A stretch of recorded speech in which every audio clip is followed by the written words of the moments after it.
Mireille Mathieu est née le 22 juillet 1946 à Avignon, en Provence, en France, dans une famille ouvrière pauvre de 14 frères et sœurs, l'aîné de Roger Mathieu, tailleur de pierre, et de Marcelle-Sophie Poirier, une femme au foyer résiliente.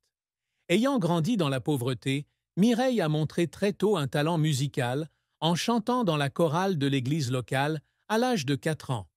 Son enfance a été marquée par la pauvreté et la rigueur de son père, mais c'est aussi sa famille nombreuse qui a nourri son sens des responsabilités et sa passion.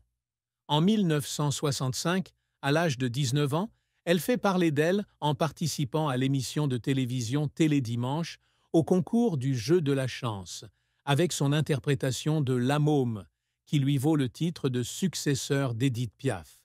À partir de là, sa carrière décolle, faisant d'elle une star internationale avec plus de 150 millions de disques vendus dans le monde.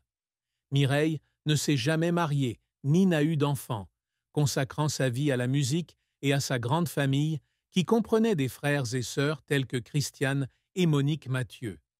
À 78 ans, elle reste une icône immortelle de la musique française, connue pour sa coupe au carré signature et sa voix claire. La carrière de Mireille Mathieu a été un voyage inspirant, d'une jeune fille pauvre d'Avignon à l'une des chanteuses les plus célèbres du monde, avec plus de 1200 chansons enregistrées en 11 langues et plus de 150 millions d'albums vendus. Elle devient célèbre le 21 novembre 1965, lorsqu'elle apparaît à Télédimanche, chantant Jézabel et La vie en rose, attirant l'attention du manager Johnny Stark. Stark, qui avait amené Johnny Hallyday au sommet, a reconnu le potentiel de Mireille et l'a guidée avec des conseils stricts, mais dévoués. Son premier single, Mon Credo, 1966, écrit par Paul Moria et André Pascal, se vend à plus de 1,7 million d'exemplaires, faisant d'elle un phénomène en France et en Europe. Les années 1960 et 1060 et 1070 furent l'âge d'or de Mireille. Les albums Les bicyclettes de Belsize, 1968, et Mireille Mathieu à l'Olympia, 1969, connaissent un succès commercial considérable avec des chansons comme Une histoire d'amour, version française de Love Story, et Acropolis Adieu, qui conquièrent un public international. Elle s'est produite dans des salles prestigieuses telles que l'Olympia, Paris, le Carnegie Hall, New York, et le Royal Albert Hall, Londres, attirant des millions de fans venus de Russie, du Japon et d'Amérique latine. Le succès suit avec Santa Maria de la Mer, 1978, et Mille colombes, 1777, chantée avec un chœur d'enfants qui remporte le Grand Prix du disque. Elle a reçu plus de 40 disques d'or et de diamants dans le monde entier et, jusqu'en 2025, elle continuera à se produire régulièrement, comme lors de la tournée du 60e anniversaire en Europe en 2024. Cependant, la carrière de Mireille n'a pas été sans revers et défis. Les premières années sous la direction de Johnny Stark furent stressantes. Elle a été obligée de changer d'apparence, d'apprendre à chanter dans plusieurs langues et de refuser de nombreuses opportunités personnelles pour se concentrer sur sa carrière.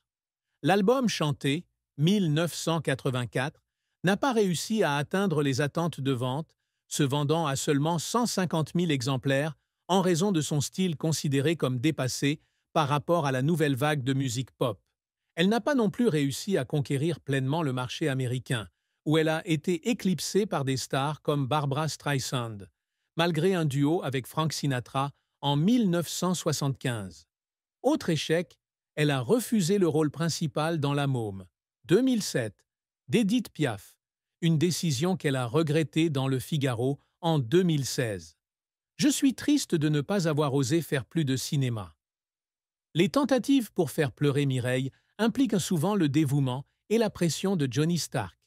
Lors de l'enregistrement de Mon Credo, elle a travaillé des heures en studio, pleurant de peur de ne pas être à la hauteur des attentes de Stark.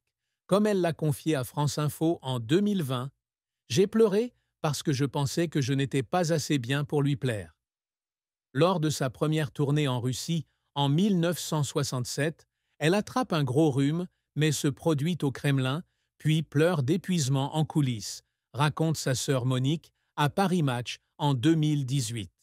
Après la mort de sa mère, en 1987, elle tente d'achever l'album L'Océan, 1988, en sa mémoire, mais fond souvent en larmes en studio à cause de la douleur de sa perte. La carrière de Mireille Mathieu est un mélange de gloire et de larmes où elle a sacrifié toute sa vie pour apporter sa voix au monde.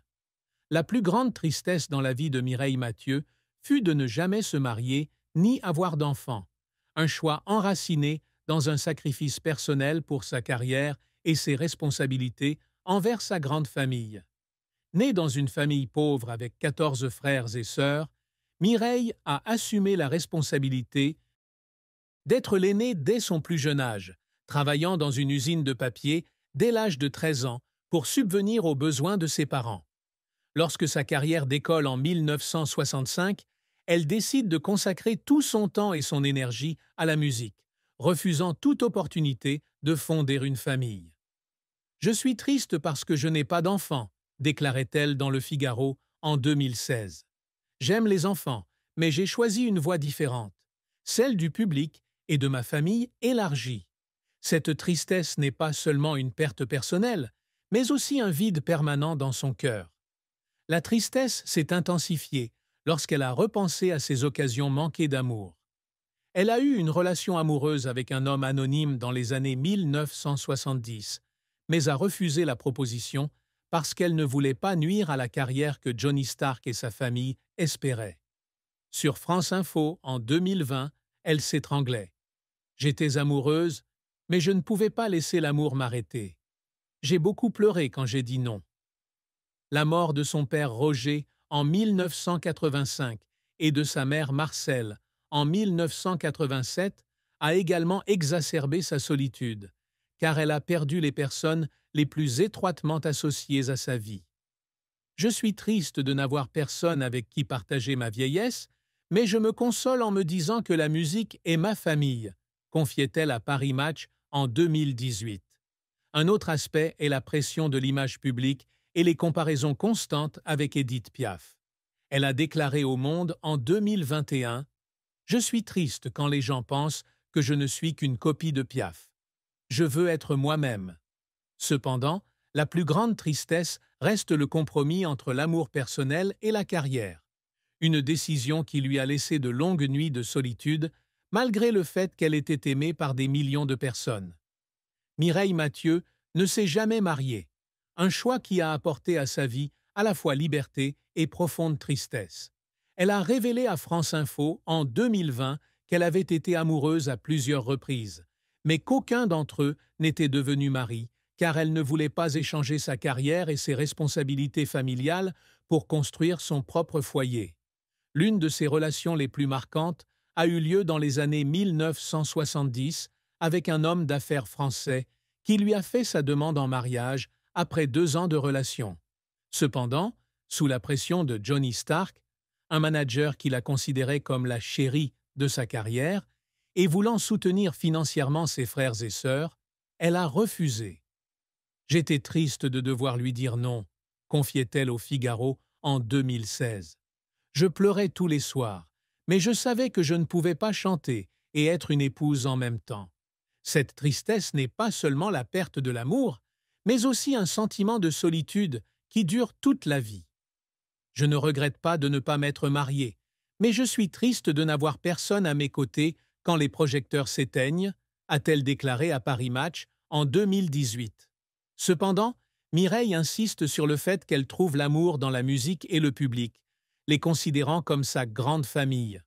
Certaines rumeurs l'ont liée à des personnalités comme Charles Aznavour ou un homme politique russe dans les années 90, mais elle les a toujours démenties, soulignant dans Le Monde en 2021 « Mon amour, c'est la scène, et je n'ai besoin de personne d'autre. » Sa plus grande tristesse en amour est le sacrifice personnel pour sa carrière et sa famille.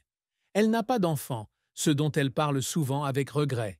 « Je suis triste de ne pas avoir entendu l'appel de maman, mais j'ai choisi cette voie. » Bien qu'aucun mariage ni relation publique n'ait duré, Mireille Mathieu a transformé cette tristesse en force, utilisant la musique pour combler le vide laissé par l'amour. Avec une carrière de plus de 60 ans et plus de 150 millions de disques vendus, il est possible de brosser un tableau réaliste, combiné à des hypothèses raisonnables.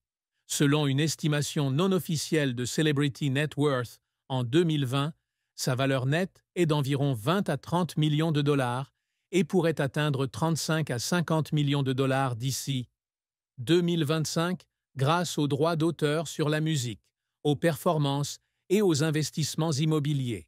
Son atout le plus remarquable est sa maison à Neuilly-sur-Seine, une banlieue chic de Paris, où elle vit depuis les années 1970.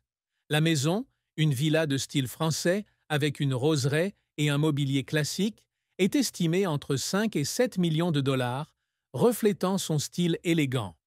Côté véhicule, Mireille ne montre pas souvent ses atouts, mais on peut supposer sans risque qu'elle possède une Citroën DS classique, une icône française, d'une valeur d'environ 50 000 dollars, et une Mercedes-Benz Classe S, d'une valeur d'environ 120 000 dollars pour les tournées. Elle possède également les droits d'auteur de plus de 1200 chansons, de Mon Credo à 1000 colombes, qui lui